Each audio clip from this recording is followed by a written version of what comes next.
Thunder in the Mountains tells a story of the turn in American values and the clash over the nature of government through the lives and battles of two people, a general named Oliver Otis Howard and Chief Joseph, a leader of a band of Nez Perce Indians in the far Northwest.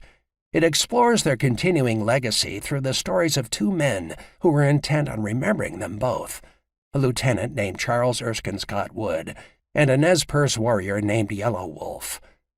General Howard and Chief Joseph came from opposite sides of the country, worshipped competing gods, and saw the world, time, space, and history through different eyes.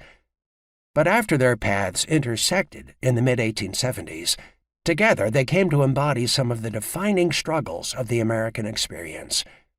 Their ideas and actions inspired generations of people to consider who belongs in America, what belonging should mean, and how liberty, equality, and citizenship can assume meaningful forms alongside a government capable of exerting total control over individuals.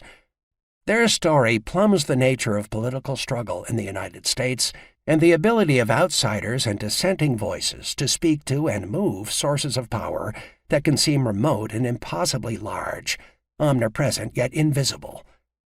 In many ways, we continue to live in their world. General Howard emerged from the Civil War to play a key role in Reconstruction. As head of the Freedmen's Bureau, the first big federal social welfare agency in American history, he led the government's efforts to support and protect millions of newly freed people. Howard University was named for him. As Reconstruction collapsed, he rejoined the active-duty military and was sent to command Army forces in the Northwest.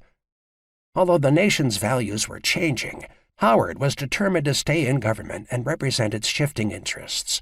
He did not see his actions in the West as a betrayal of Reconstruction, but he was marked by Reconstruction's failures as much as its successes. Out West, Howard's most formidable adversary was Joseph, a young leader who took it upon himself to convince the government to let his people keep their ancestral land. In the 1870s, very few Native Americans were regarded as citizens of the United States. They could neither vote nor bring suits in court.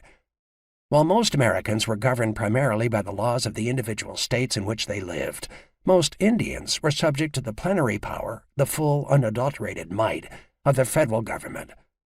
As a result, when Joseph argued for his land, he had to figure out how his arguments about liberty and equality and property rights, in essence his people's capacity for citizenship, could reach a government thousands of miles away.